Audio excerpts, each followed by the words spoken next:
Well, good morning, everyone. Welcome to our fall admissions webinar for UT Dallas and the Jindal School.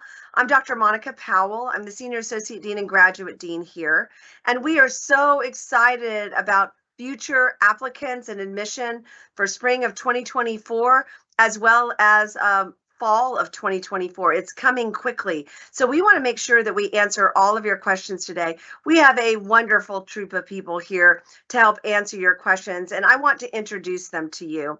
So we have Gaurav Shekhar. He is our Assistant Dean for Graduate Programs. He also serves as the Program Director for our MS and Business Analytics program. We have Corina Cantua.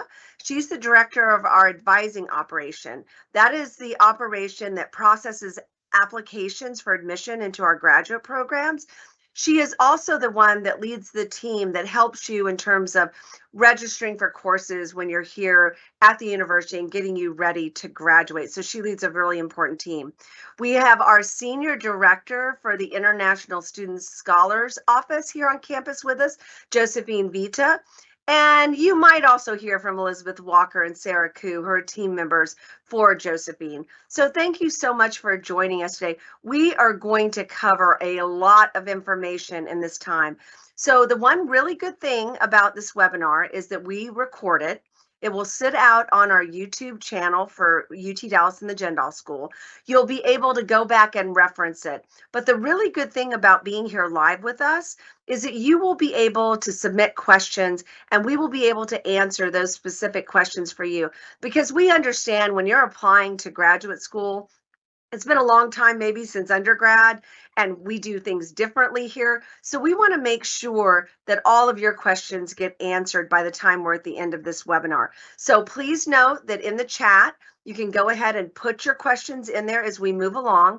Some of those will be directly answered. Some of those will be saved because they are questions that so many of you have that are attending this session today. So let's look at the agenda and figure out what we're talking about today. We're going to be looking at admission application information and questions. We realize that every university kind of has a different application process, different procedures, different kinds of documents that are required. We want to make sure that you understand our streamlined process for admission so that we can help expedite those decisions back to you as quickly as we can. We know and realize that scholarship information is really important to incoming students. They want to be able to compete for those dollars to better finance their degree. And so we're going to talk about scholarship information. We'll also talk a little bit about other ways that students help fund their graduate degrees, because we realize that's an important investment for you. And of course, program information. You're applying to a specific degree program. So we want to make sure that you understand the constraints of the degree program, the numbers of hours, how it works, how you get degree program support questions answered, and information that is just general about the degree that is often important in the application and admission process. And then, of course, if you are an international student, we want to make sure that you understand the whole I-20 approval process, the visa process, how that affects you coming into the university, and making sure that you understand the portals where you get those critical questions answered as you move through what seems like a complicated process, but we'll make it simple for you.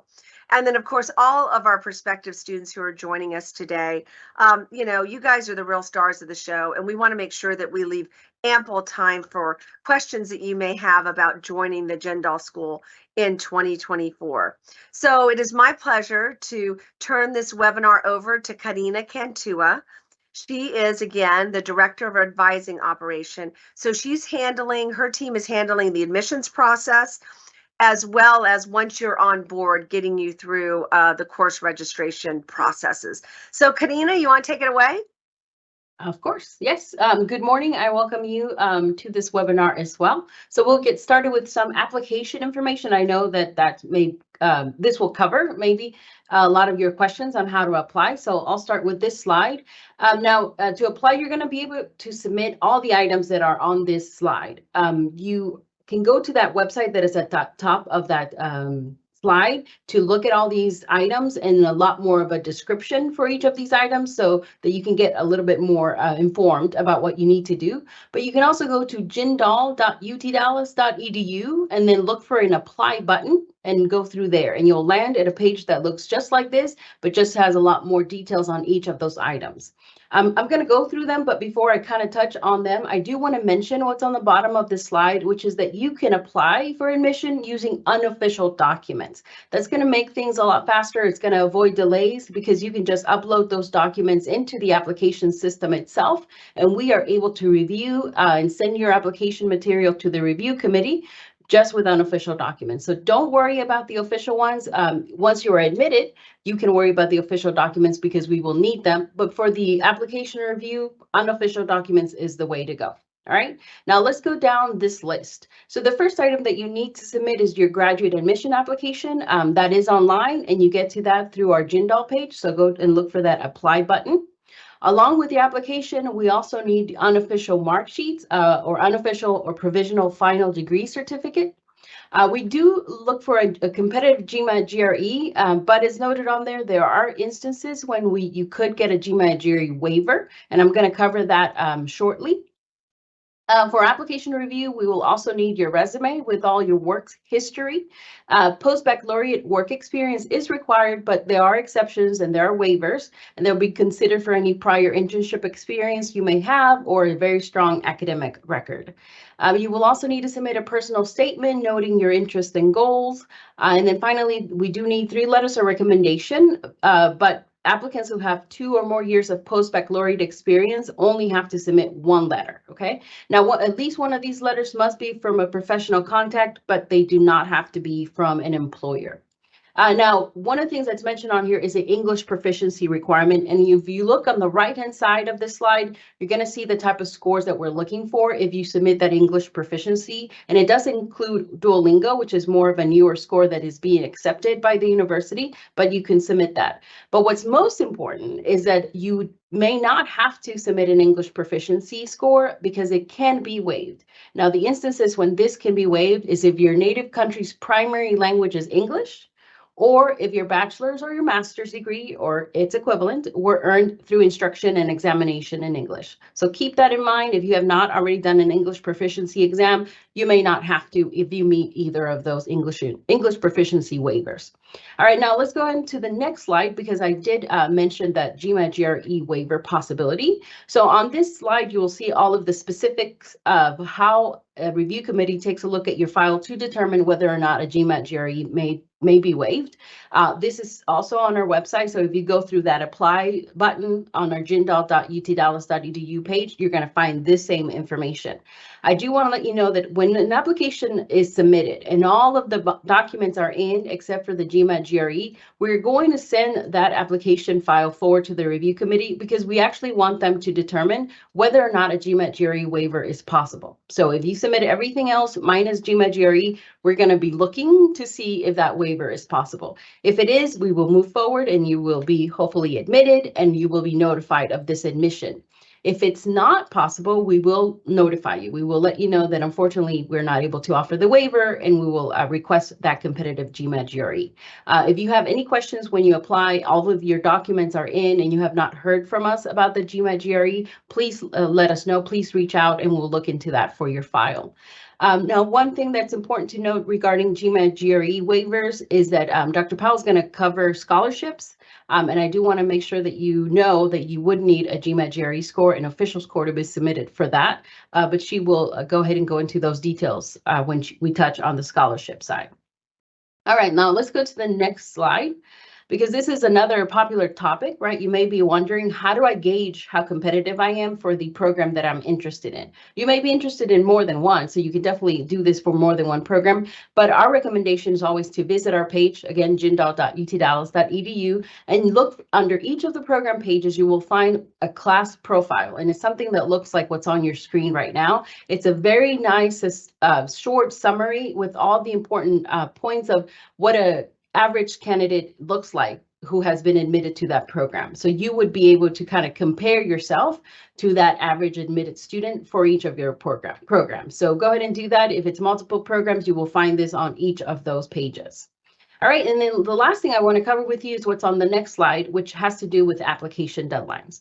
So what's on the screen are regular application deadlines. When you apply by these deadlines, you're applying on time. There's no late fee. You may see some additional deadlines if you go to the main university website. You will see something labeled early application. Now, if you're ready to apply by those early application deadlines, please feel free to do so. An advantage of applying by that early deadline is that you get reviewed earlier and you will get a decision earlier.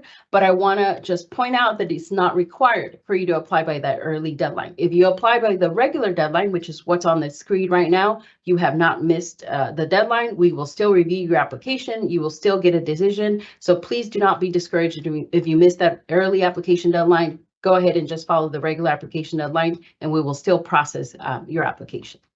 All right, so with that, Dr. Powell, I will pass it on to you. I believe scholarship are next. Thank you so much, Corina.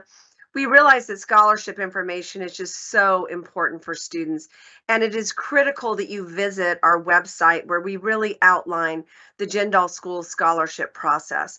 I think one thing that I want to point out to students is what you see on the left-hand side of your screen, where you see who may apply for Jindal School scholarships. And we list out those programs that don't apply for the regular Jindal School scholarships because they have their own scholarship programs. So please know that if you're going for the full-time MBA cohort program, the cohort in accounting, finance, business analytics, the cohort analytics online, our fintech and analytics program, systems engineering, and all executive ed programs.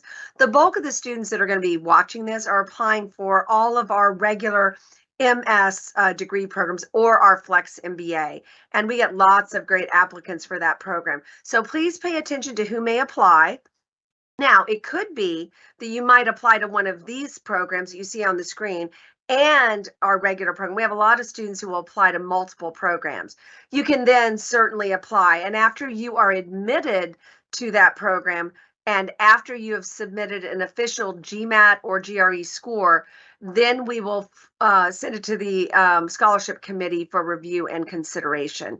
So please keep that in mind. You know, we have a lot of students who are asking us, you know, how are you making those decisions about scholarship? Is it based off your undergraduate GPA or a GMAT GRE score or off your work experience? The scholarship committee looks specifically at what you see in the bottom right-hand corner. It is a holistic review, just like our admissions process is. We're looking at essays, transcripts, supplemental information, recommendations. We're looking at transcripts. We're looking at GRE scores and GMAT scores. So know that it is a holistic process and there's not a single variable that guides that decision. So we hope that all of you will make applications. I will tell you that we process fall 2024 scholarship awards beginning in, you know, generally in late January, early February. The earlier you apply, because there are a limited number of those awards, will be to your advantage. We generally complete that process by the deadline for fall of 24, which is May 1. And if you happen to be applying for spring 24, the scholarship deadline is December 1. But keep in mind that you want to be proactive, you want to be early, and you want to have submitted an official GMAT GRE score. And that means that you sent the score electronically to the university, not that you've sent you know, a PDF of the official score report that you got from that testing agency. So please keep that in mind. Now, the next slide is another really popular question that we get from applicants.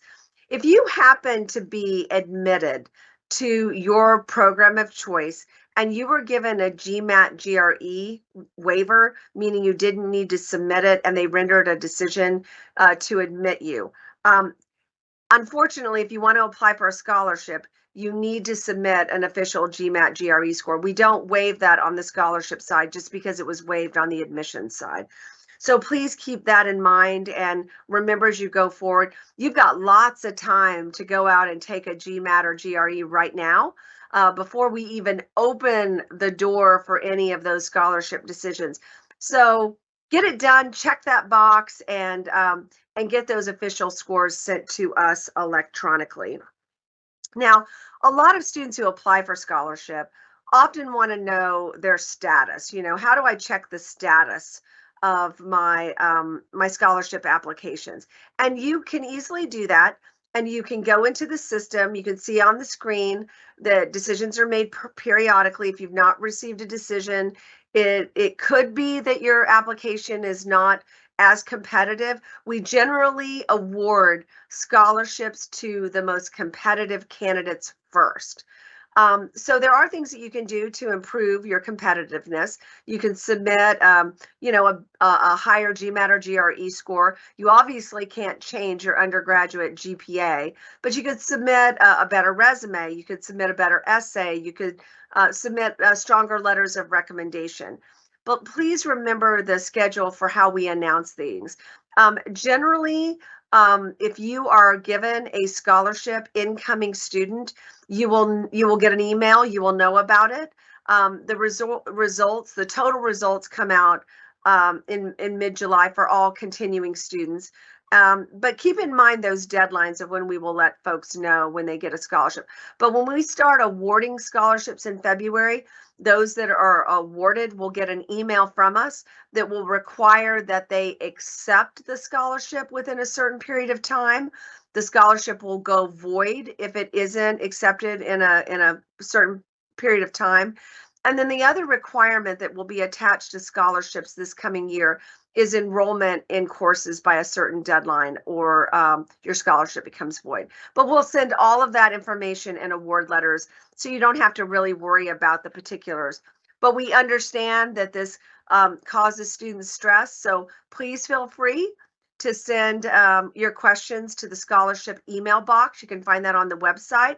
And then just remember that you can continue to check your status through the scholarship application portal.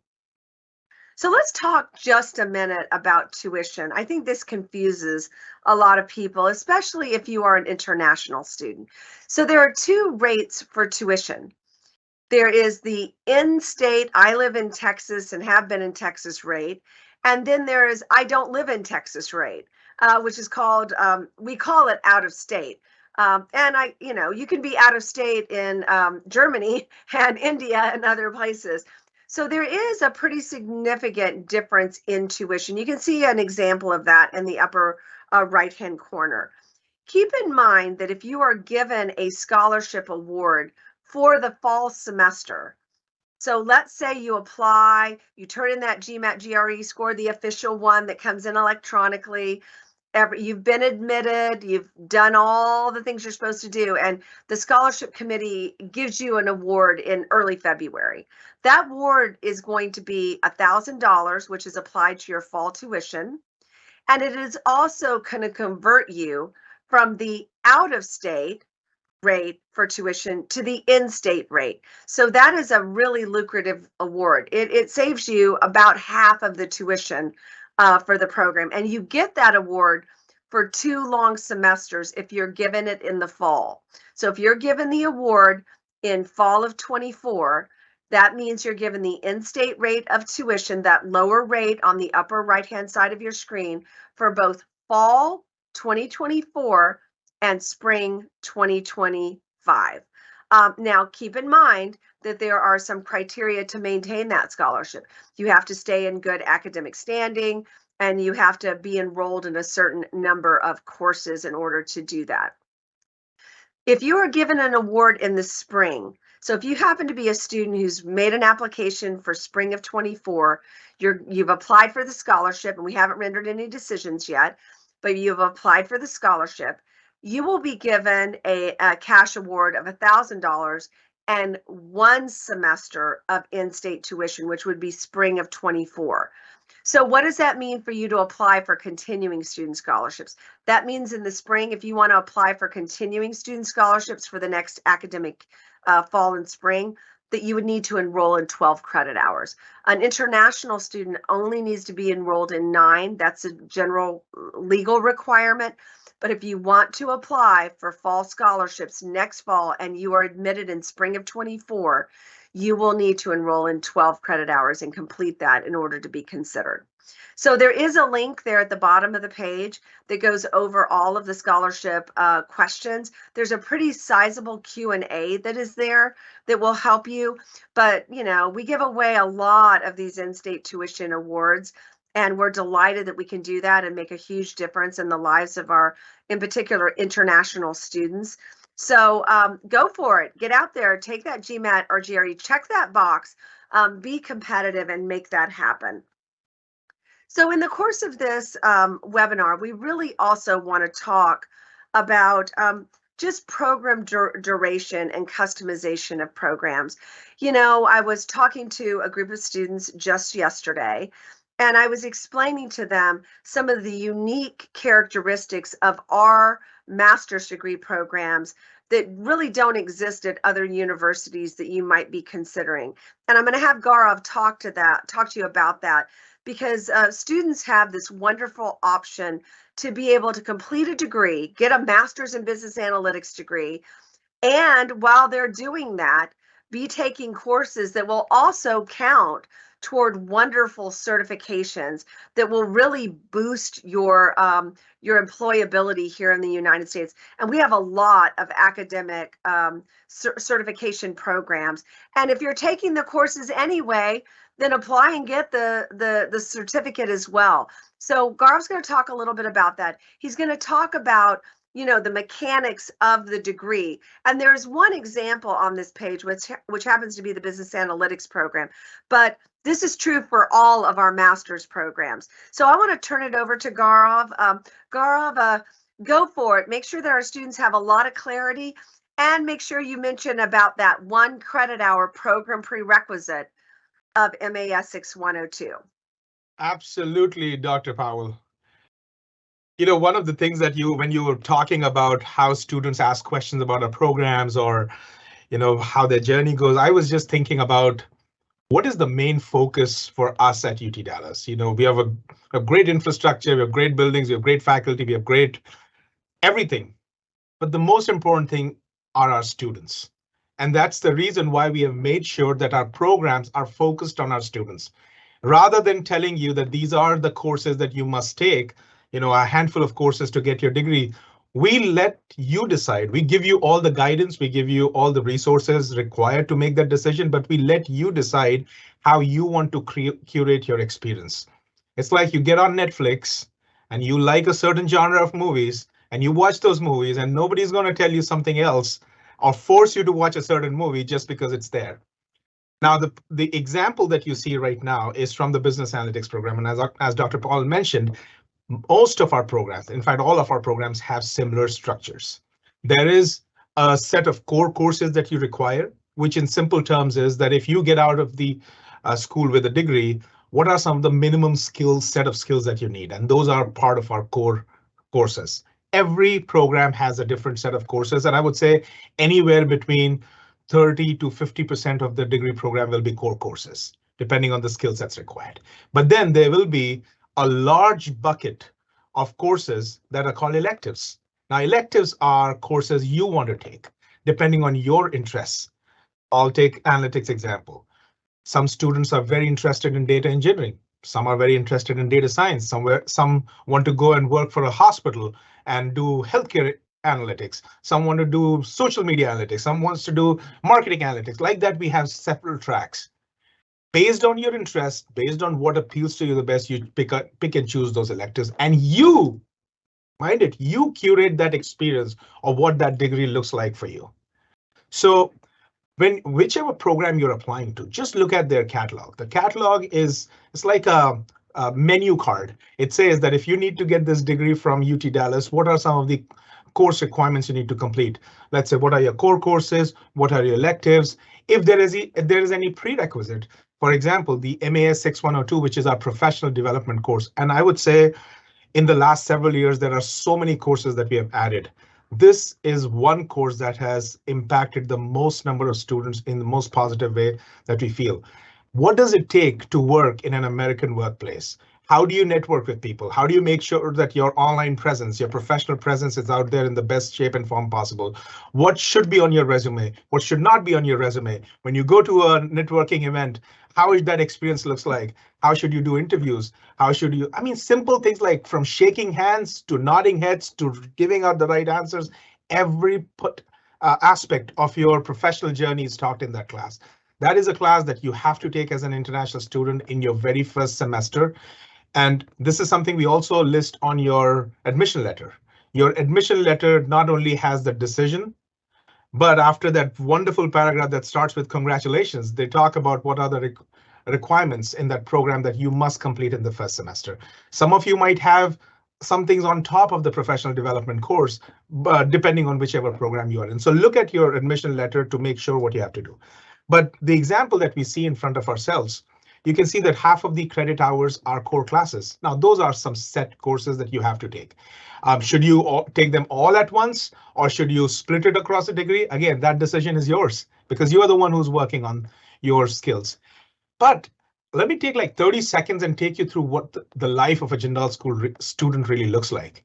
You come to the school, you're attending classes, you're working on projects or maybe scenarios or case studies right in your class in small groups, or there might be a 10-minute discussion on a particular topic that the professor opened up, and then the entire class is discussing it and then providing their viewpoints on it. You might be scribbling on the whiteboard along with the professor and having a discussion on a particular topic that's hot there in that week, because we make sure that what we are teaching, we are also staying abreast with what's happening in the world, and we are discussing it in those in our classes.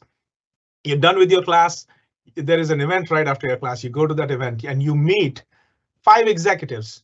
These are people who are senior vice presidents, CXOs in different organizations that you get to shake hands with, talk to them, maybe exchange business cards. It is possible because we make sure that these people are here in our school every week.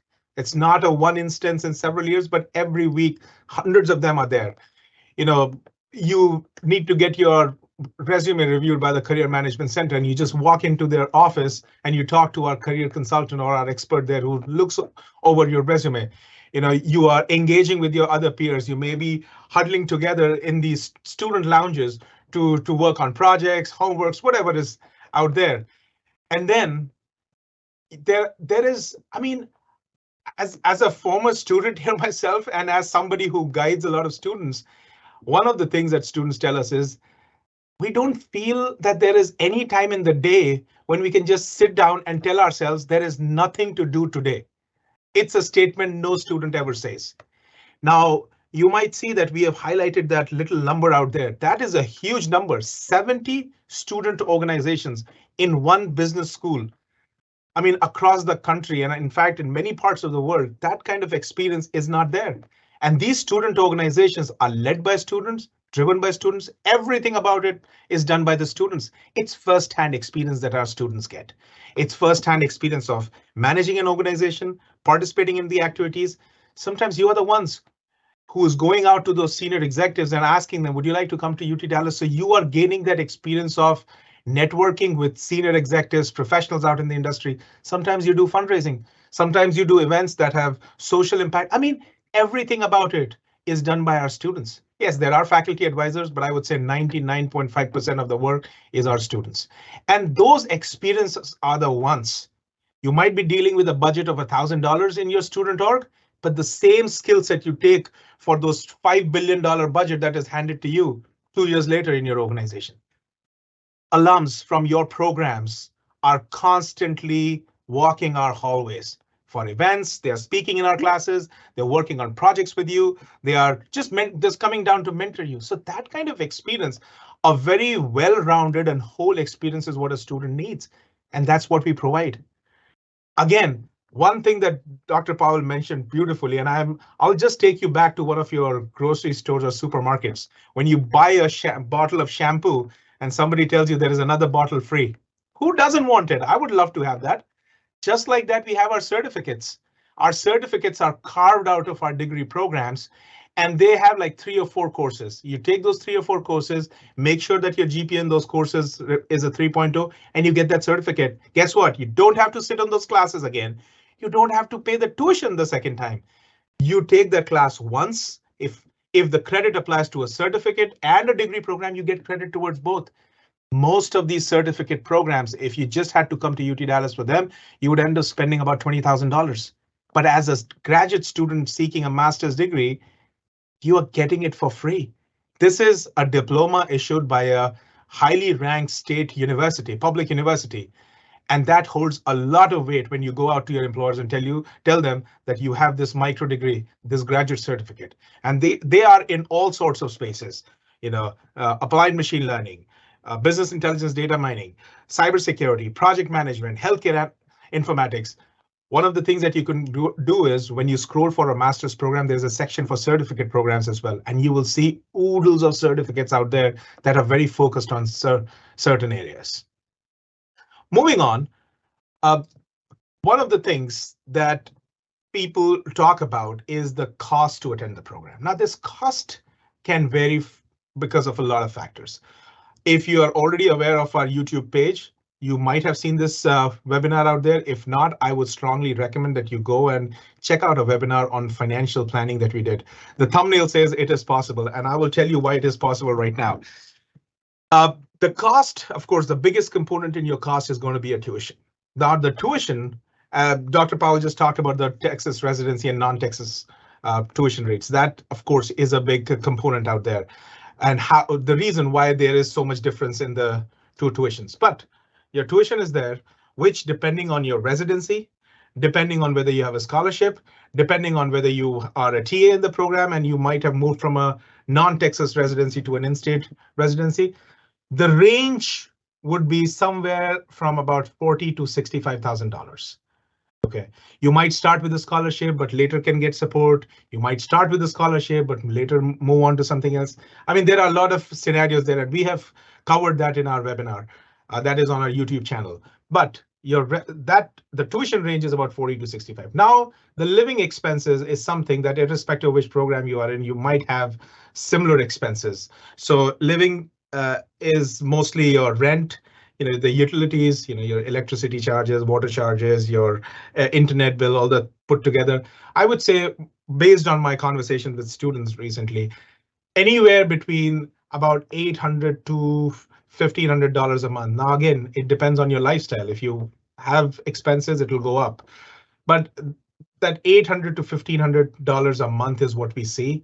If you're here for about, let's say, 2 years, which is about 22 months, you're spending close to $25,000, $30,000 just on your living expenses over the duration of the program.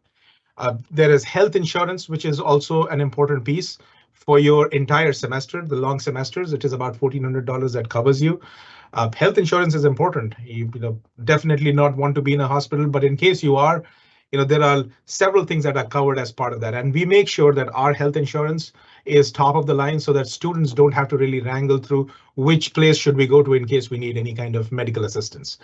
That is about $1,400 for the long semesters, fall and spring, and about $550 for the summer semester. So these are some of the bigger components of what constitutes the cost. Yes, there are miscellaneous expenses like, you have your, you might need some books, you might have some, when you apply for your internships and all, there might be a little fee, the international office charges. So I think putting all that together is about $1,000, $1,500 overall. But you're looking at a worst case scenario of about $80,000, $85,000. Let's say no support, no scholarships, nothing. About $85,000, and the best case would be somewhere around 60-ish. Now, this is where we would like to give you some very strong advice. Prepare for the worst, hope for the best. You go for the number that would be the top line number. If I have no support, how much money do I need? But then, of course, with things might change when you come here. If you don't have a scholarship, you get a scholarship. You don't have it, you can't be a TA at the very start of the semester. But of course, in your second year, you can definitely apply for something. So those kind of things, they change the equations a little bit. The best thing is when our students become eligible for internships, and that is after 2 long semesters, a lot of them are pursuing very high paying internships that literally takes care of their second half of the journey. They're very comfortable with that. Our averages are about $30 an hour, which is a very big number in the market when you talk about interns earning that kind of money. So those are some of the ways through which you can ensure that you're covered. I would strongly recommend watch the webinar on our YouTube page. The thumbnail says it's possible, but it's a financial planning webinar. And I think it's time again for us, Dr. Powell, to maybe update that with new content soon. So please be on the lookout. Our YouTube page, by the way, is a great resource. It is, all our recordings are there. It's like, if you missed any of our webinars, just go there, watch those recordings. You'll feel like you're talking to us. It's moving on. So we do have a multi-pronged approach in terms of supporting your academic journey. We have our advising office that has a team of advisors that are dedicated to supporting you with your questions. But then there is a program side as well, where the program director, the program manager, academic support coordinators, they're the ones who are kind of helping students out. The two squares that you see here on the left-hand side, our advising office will help you with procedural questions. Okay, like how do you apply for graduation, or I'm ready to graduate, can you make the link available for me, or I need to do a degree audit, or I want to understand what is my core courses, what are my electives, can you help me with my course registration, I was not able to do, procedural things where it's a process related question, something that did not work out, and you were able to go to an advisor and talk about it. But on the same side, you have the program director, the program helping you with the qualitative aspect of your questions. You might go to the advising office and say, I'm not able to enroll in the machine learning class, even though I've met the prerequisites. Can you help me? And they will help you. But to your program director, you might ask, I want to be a data scientist. Is machine learning the right course for me? I mean, just giving you an example there. Or, I'm not able to take care of my course load this semester and registration is coming. What should I do next semester? So your program will help you with those kind of questions. There are questions around your concentrations, tracks. I've taken these courses. What should I take in the future? We do a lot of advising pods with our students as a program just to answer these kind of qualitative questions. Or, 5 years down the line, this is where I want to see myself. What are some of the courses that will help me prepare for it? Career related advice, qualitative advice. Or something like, hey, I've taken this course this semester and I'm having some troubles in terms of keeping up with the coursework. I have these resources that the instructor provided, but do you have any recommendations? I mean, course of that sort, where we are mostly mentoring our students in terms of giving them advice around their academic questions. Whereas procedurally, if you run into any challenges or issues or you have questions, that's where the advising office comes into picture. The link is right at the bottom of this page, and you will find tons of resources out there to see what our program, our advising office can do. Moving on, career support, as I talked about, that this is a place, that the energy when you walk through the hallways is very infectious. When you walk by somebody who's wearing that jacket and having that look on the face of pride and walking through the hallways, that's a CEO who's just walked by you. Maybe one of the Fortune 500 CEOs that we did not know existed, but that's a common sight in the school. There are employers who have their tables out there. There are recruiting events out there. There are mentors who are coming and talking to our students. I mean, from a career perspective, and it's like this: you asked for a cup of coffee. And we said, here are the keys to Starbucks. You own it now. Get as much coffee as you want to. It's like that because no amount of resource, and this is our philosophy, no amount of resources should be considered enough. Give as much as possible to our students. Our students in any of our programs are working on hundreds of students are working on internships every year, with 300, 400, 500, 600 employers, depending on which program you're looking at. The Career Management Center, which is our own career center in the school, because we're a big school, we have 1/3 of the population of the university in the school with almost 11,000 students. We have our own events and we can't have just a few to support you because of the number of students we have. As you can see the numbers here, 215 events were conducted last year. More than 10,000 jobs are posted on Handshake. Handshake is a portal where we post our internships, full-time jobs, on-campus jobs, all of that. It's like a one-stop shop for our students. Employers are coming for hundreds of events. There are employer reps. So it says 326 employer reps in the last year, 12 months. We're talking about close to 35, 40 of them every week who are out there. We've got almost 2,500 internships that were reported. And half of them, if you can see, are graduate internships. We have an internship stories page on the Jindal School's website, where I am sure if you type the name of your dream company that you want to work for, you will find multiple students who may have gone and worked for them as an intern. And as far as preparing our students is concerned, yes, we start you off with the professional development course, the 1 credit course. Of course, that is in the very first semester, but we keep touching base with you every possible week with some of the other event, because we want to make sure that you are staying abreast with what's going on in the American workplaces and what you are required to do to make yourself make sure that you are employable, you are up to date, and you're ready to rock the world when you graduate with your degree with there. But most of our programs have an emphasis on completing an internship. We really want you to put your skills to test, because those internships gives you very good experience in terms of what you learned in your classes and how does that apply to the real world. But lots of resources. Again, the word resources, you might have heard me say that 5,000 times in the last 10 minutes. It is the truth, because that's what you would need as a student. That anybody who wants to succeed would need. Now, I'm sure at this point of time, you might also have some questions related to, the International Students Office. And my colleague here, Josephine Vitta, who I have the pleasure of working with, she's an ocean of knowledge when it comes to that area. I mean, we can't. It's like she's our Google, she's our Siri, she's our Alexa, and she always comes back. Google might sometimes say that I did not understand what you asked, but Josephine never says that, and she has answers to great questions. So Norma, if we can move to the next slide and bring Josephine up here and answer queries about I-20s and what it takes to get one of them. Josephine, over to you.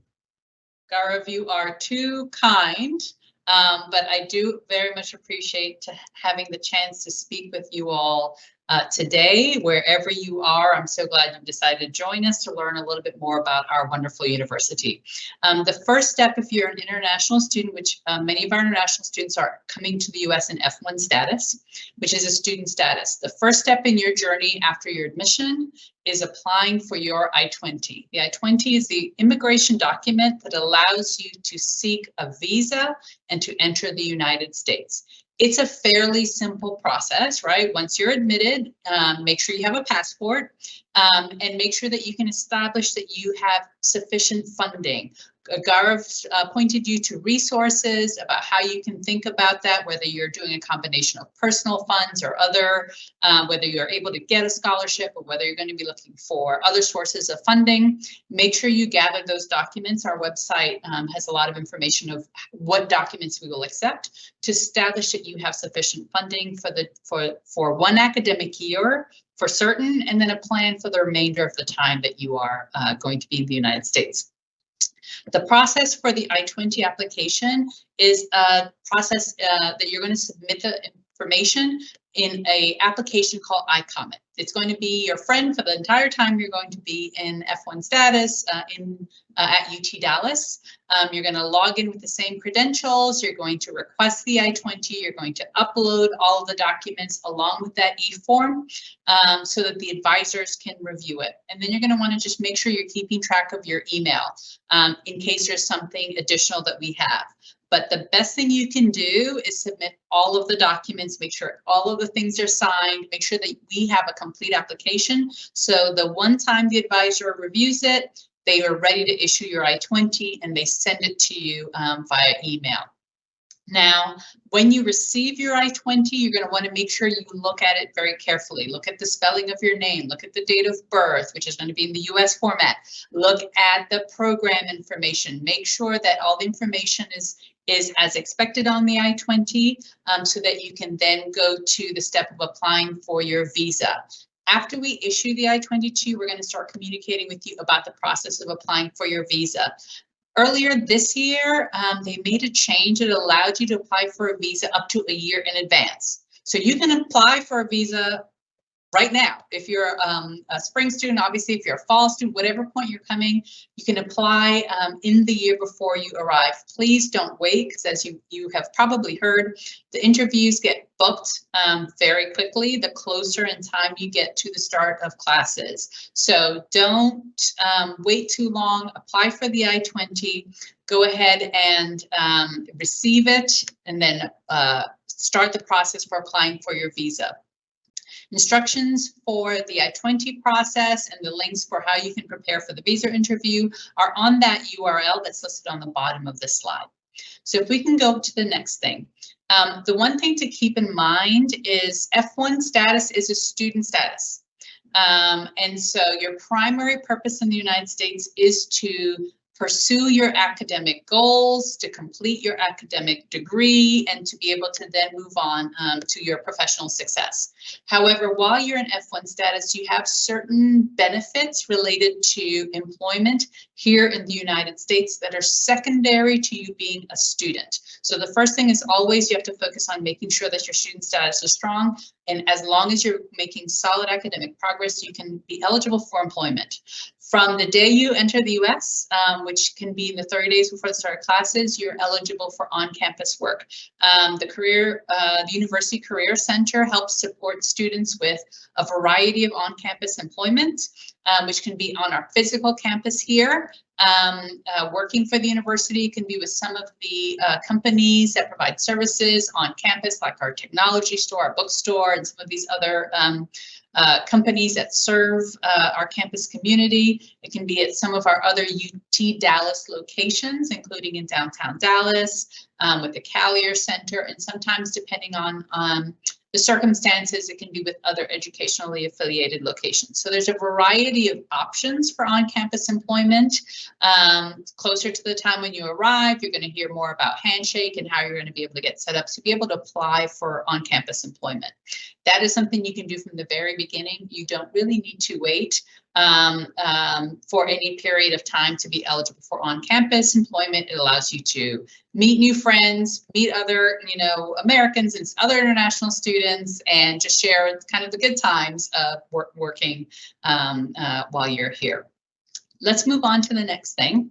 After you've been here for one academic year, then you can really start to hone in your employment in a way that is more related to your academics. So curricular practical training, or CPT, as we call it, is really about bridging the gap between your academic learning and that internship experience that was spoken about earlier. We're looking at making sure that you are really getting hands-on, on-the-job training that will really prepare you to understand what your learning means in the practical business sense to prepare you for success after you graduate. You'll be eligible for CPT after you've completed one academic year in the United States, which means you've gotten, a certain number of credits, 18 credits or so, to be able to really have a good foundation in what you've studied that you can apply. There are a variety of other eligibility requirements that are listed over here. We have workshops. Oftentimes, one of the staff from the ISSO will come to your classes to be able to explain what the process is so that you can know what's needed to apply, but also what's needed to be able to maintain your immigration status while you are working on CPT. So in addition to learning how to manage immigration for student and enrollment purposes, as you transition to CPT, you have to start understanding what are the immigration rules that apply to working under CPT and then other types of employment. Let's go on to the next slide. Another wonderful benefit of your F1 status while in the United States is actually going to be OPT. Now, many people, our students, are very attracted to that opportunity to have 3 years of work experience in the United States. On the right-hand column, you'll have a list of programs that are in STEM designated programs at JSOM that will allow you to participate in the full breadth of OPT. The thing we want to make sure you understand is there's actually two separate sides. There's the 1 year of OPT that you can have after you graduate. That's for everybody, no matter what program you completed.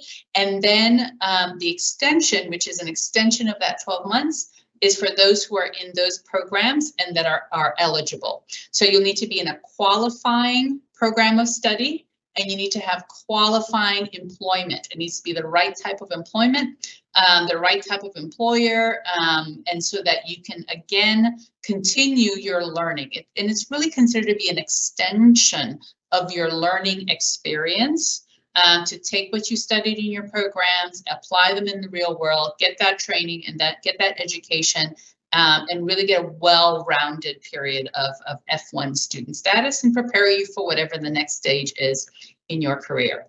We're going to talk a lot more about it once you're here on campus. We start from our How to Maintain F1 Status workshop at the beginning, and we go all the way through explaining things to you. The next slide will let you know how you can reach out to advisors if you have questions. Now, we have several options. On the next slide, we have live chat, which is a way for you as a prospective student or a current student to have a chat. We don't have any chat bots. Those are actually real advisors that are in our office who can answer questions during the hours that we are available. And because they are real humans, it's not 24/7. We have set hours that are listed on our website, and the URL is on the bottom.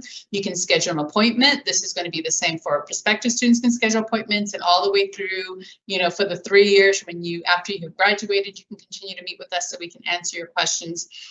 And then we have the Ask an Advisor forms in iComment, which are a way for you to submit a question in iComment, and then we can respond to you right there as well. So please know we have a full team of individuals who are here to work with you while you're still outside of the United States, after you come back, and we're really looking forward to meeting you and seeing you on campus. So thank you.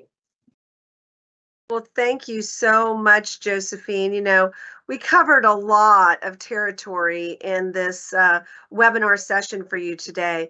And some of this can be complicated and overwhelming, and especially for an international student who might be traveling, you know, halfway around the world to come to UT Dallas.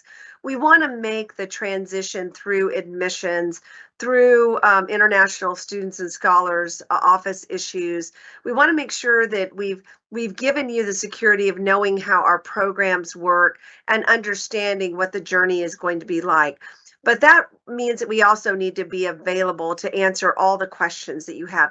There's lots of ways to get answers to your questions, and we're going to answer questions in this session now. But after this session is over, I want to give you an idea of how you can get additional answers to questions. You can always email Jindal at utdallas.edu. That's probably the easiest and fastest way to ask a general question. If you have a question that is specific to your degree program, then you really want to connect with that degree program. It's real easy to do that. Just go to our homepage, choose the degree program, and right on that front page, you're going to find the program director's contact information, the program's contact information, and the program support person's contact information. And you can fire off a question and they will answer that promptly for you. The other way to get answers to questions is to send one to the JSOM question desk. We'll be glad to address general questions that you have there. But we want to make sure that you know and have a sense of security about everything that you're jumping into. And we realize that as an international applicant, you know, that's a big transition from around the world. And we're absolutely delighted that you are thinking about UT Dallas as the destination for your graduate education.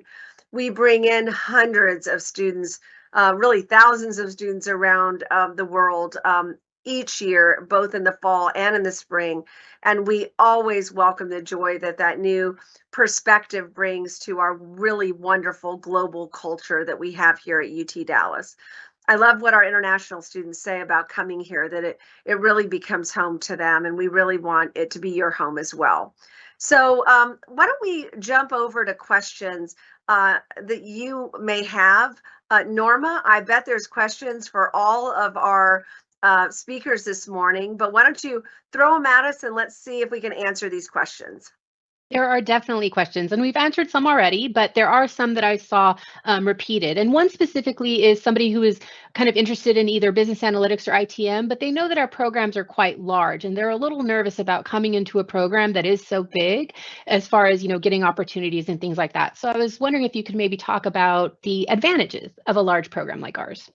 Yeah, I am so glad that there are students out there that have asked that question, because this is a question where the answer really surprises you. You will find that if you come to a school that has a big program, that gives you just expansive access to curricular options that you wouldn't have in a little tiny program. If you were to come to our business analytics program, our information technology management program, our management science program, our supply chain program, the first thing that you're going to notice is that those programs have dedicated tracks and or concentrations. And that means that you get to tailor your degree program to exactly the curricular trajectory you have for your career. So that means if you go out and you look on Indeed.com at all of these great jobs that are open in the US, and it shows that you need a knowledge of X, Y, and Z, you are coming to a school that offers you an abundant number of elective course offerings so that you get to tailor that degree to the trajectory that you want. Gaurav mentioned, I mentioned earlier that we really have incredible bang for the buck, being able to add a bunch of certifications on top of your degree and not pay anything else for them. You're not having to pay additional to get that that certificate, because you were going to take those courses anyway in the course of your degree plan. So that's one curricular advantage to coming to a big school program. But there's another one, and it is around internships and it's around employment. Employers want to come to schools where they can hire lots of students, where they can engage with the degree program. We have 74 different student organizations here in the Jindal School that are all degree related. And those organizations engage employers to come and do industry forums. They engage employers to come to do career fairs. They engage employers to participate and be judges in real world case competition kinds of experiences. They bring back our alumni that are really wanting to pay it forward to hire students. And employers want to be efficient. They want to optimize their recruiting budgets and their recruiting time. So the big employers and all the employers come to the big schools. If they can only go to a tiny school and they can only interview and maybe make an offer to one student, that means they have to go to a whole bunch of schools to fill out their portfolio of interns. We have major employers who will come here and they hire all of their interns because they know that they can find a wide platform of highly talented and qualified students. They also know that the students here have the ability to do the concentrations, and they also know that they can get additional certificate qualifications on top of that. That's a huge advantage coming to a big school. The other advantage of coming to a big school is that we got a whole lot of alumni, and these are alumni that have come to us from all around the world who have landed these great, H-1B offer positions and the extension OPT, and then it turns into this great opportunity to work in the US, and that gives our international students a huge advantage, because you can just go out on LinkedIn and you can find all of those students and the success that they've had. There's one particular website on our website that I want to tell you about. And I want you to go and look at our internship stories website. You will see the thousands of internships that our students have had at all of the major leading employers, the big ones, the small ones, the startup organizations. And when you go to a big school, you have the opportunity, because those employers are posting those positions on our career portal. So there's lots of huge advantages. If you go to small school, you might get a small class with 20 students in it. But, our classes aren't huge here. They average, 50 to 70 students. We have a beautiful business school complex here. We have career services available and strong student engagement here. So there's a lot of huge advantages. So Norma, thank you. That's a really important question, and I'm so glad that somebody asked it. We've answered the other questions that were submitted, but I did want to save just one more before we wrap up. We have a few students who are interested in business analytics, but they noticed that we have a cohort option and a flex option. And so I was hoping that you could explain the difference between those. So let me talk in general about the descriptive qualities of our programs. All of our MS in management science programs are what we call flex programs. Sometimes that makes an international student, kind of confused. Well, what does flex mean? Well, flex means that you can come in and you get to determine kind of your journey through the curriculum. You're not going through a slated set of courses that have been predetermined for you. That's really a great advantage when you come to a big school like ours, because that means that you can take the courses in the order that you want, as long as you have taken courses required prerequisites for some classes. But it gives you the ability to reach out and build and customize that degree program in the way that you want it. Now, there are a few of our programs that are what we call cohort programs. And of course, the definition of cohort is group. It means group. Those are programs where you go through those courses more as a group of students. There are some students who just want more of an intimate experience and they want to go through as a group. So you can find that in our business analytics cohort online program. You go through all of the courses as a group. You can find that in the business analytics cohort program. But don't confuse that, either of those, with our really big business analytics flex program, which is where the bulk of our students come. They really want the ability to customize, to have greater concentration and track choices, and really get to commingle with our broader degree program participants that come from really all of the degree programs. So that's really important distinction, and is one of the real powerful selling parts of our flexible programs here. That's the thing that our students tell us that they love. When our students get ready to graduate and they go out into the world and make us incredibly proud of the great career success that they have, is that, they tell us that there are a couple of variables about our experience here that just make it remarkable. Number one choice is our faculty. Our students tell us over and over that we have the most committed, talented, cutting edge faculty that are out there. Faculty that are premier in research, faculty that are premier in industry. We have some really great adjunct faculty who come in to teach courses and bring really cutting edge technology that they're using in their current jobs. We have incredible student organizations, but our faculty engage with those organizations as well. But our faculty, it's one of the primary reasons they come. Second reason that they just love the Jindal School is that the flexibility allows them to do it their way. We live in a complicated world where things are becoming even more personalized and customized about how people want to work and grow their career. And to be able to come here and do that in our abundant career and course choices is really fabulous. And then I think the last thing that our students tell us over and over and over again is when you come to the Jindal School, you really, really do feel like you're home. I can come into the building at any time of day. It can be 9 a.m. on a Sunday morning, which is a weekend for us here. It can be 10 o'clock at night when I have to run in and get something I left off my desk. Our school is blowing and going if it's at 2 a.m. or if it is at 10 a.m. and it's a weekend versus a weekday. Our students love being here, participating in everything that that we give them inside the classroom and outside the classroom. And so when you combine that great faculty experience, that great ability to customize and build the future the way that you want to, and your ability to feel like, wow, we're really responsive and we engage our students beyond the classroom, that's a really cool place to be.